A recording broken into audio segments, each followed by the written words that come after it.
Hey everybody, it's Kim Peterson here of Uniquely Savvy, wanting to wish you a happy new year and wanting to check in on you and ask how you're doing. I've been thinking a lot about you, and when I'm asking you, how are you? I'm really asking, how are you? How's your heart? As we are about a week and a half into 2021. And I ask you that because I have to ask myself that as well, right? In the quiet moments, in the reality of a brand new year, in the reality of 2021, in the reality of our first week of January in the United States of America, I have to ask myself, how am I? And so I'm thinking of you, because what I know to be true is what I am learning is that, I travel deeply.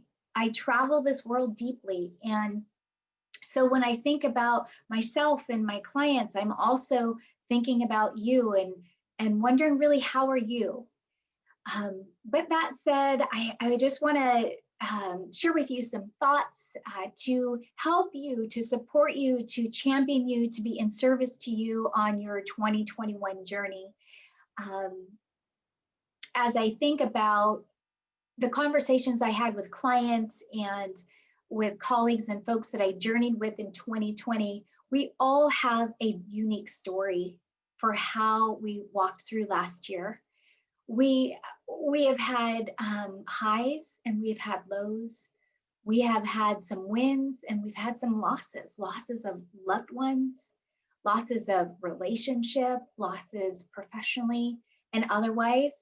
And then we've had some blessings and silver linings. And I certainly know that this has been true for me. And I want to keep it real, folks. I want to keep it real with you, because I know what I know to be true for me is this time, even though this time, just being a Black woman in America is a challenge. And you may not understand that.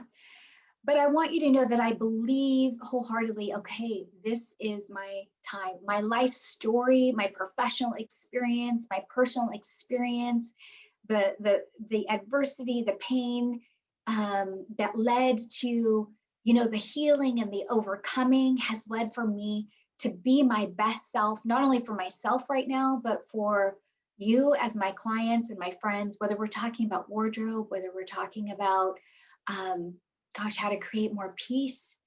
But we've all had a different story. And what I know to be true, though, is that everybody that I've talked to, what they're wanting is more peace. More peace. How can I get more peace among all this chaos?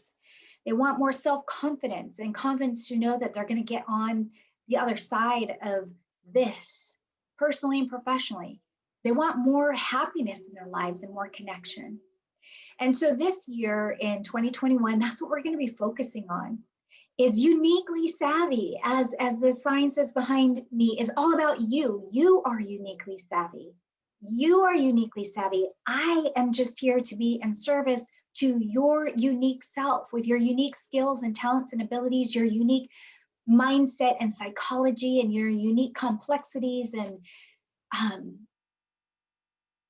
dreams and visions and goals. Yeah, I'm here to be in support of you understanding how to figure out who you are and how to be in this world, through the way you speak, through the way you engage, through the way that you look, through the way that you lead with confidence and clarity and in an empowered way. What I know to be true is that all of my clients, while they all have a different story, they all want to have more peace for themselves and more confidence for themselves, so that they can be a better leader in their homes, in their families, with their friends, at work, in the office, all together.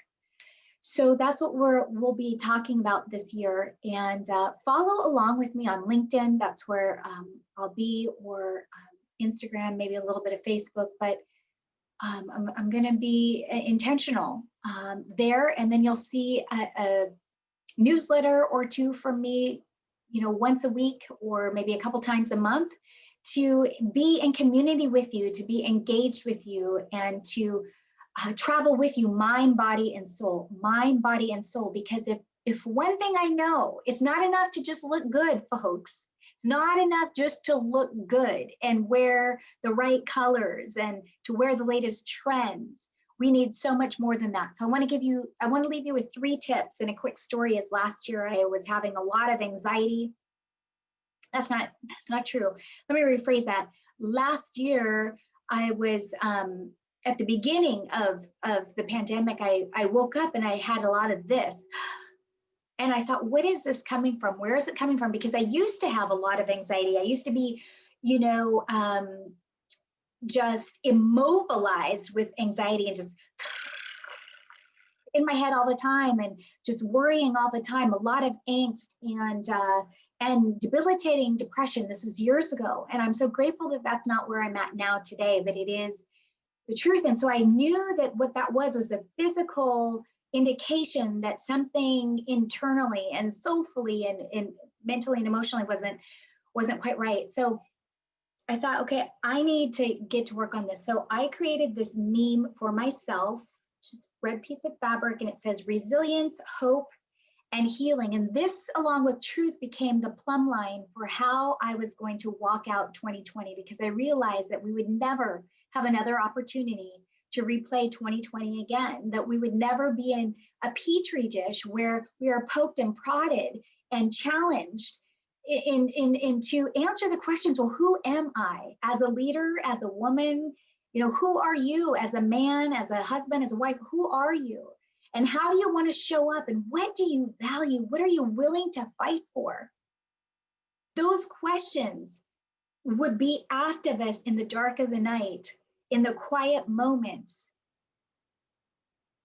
throughout all of 2020, and certainly now at the beginning of 2021, in light of current events.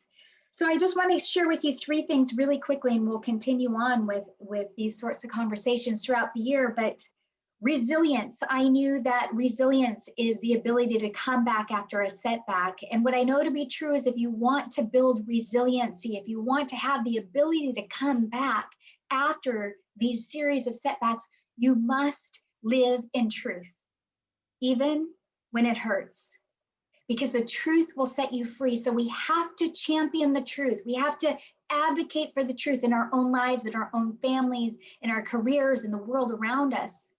We have to champion the truth. We have to challenge the limiting beliefs. We have to challenge the lies and the deception. No matter what that looks like, the truth will set us free. Where is truth calling your name? Number 2, hope. Hope is a mental construct in your brain. It is not just a wishful thought or wishful thinking. And I want you to know that hope, I created an acronym for a speech that I did a couple years ago, and the H stands for the healing, your healing that leads to your overcoming, that leads to your purpose or your possibilities and your purpose, and the expectancy that your best is yet to come. And yet it all begins with healing, your healing. And that's my 3rd point that I had here as my plumb line for 2020, is to stay present to the healing, no matter whatever was being shown to me, mind, body, soul, spiritually, whatever healing I needed to do, whether it was forgiveness work or otherwise, to stay in that place of healing, because it's the healing that leads to your overcoming, that leads to your possibilities, the purpose, and the expectancy that your best is yet to come. These are some of the conversations we're going to be having this year. So track with us on LinkedIn. You'll be seeing some newsletters to give you nuggets of inspiration and tips. And let's just be in community together. Let's be real. What I know to be true is I'm going to keep it real, and I'm a deep diver. But what I also know to be true is I am seeing so many people have breakthroughs and live their visions of success in spite of it all, right? What does success look like in the midst of challenge? Let's reframe it. Let's do it. Let's get after it. And let's be our best selves.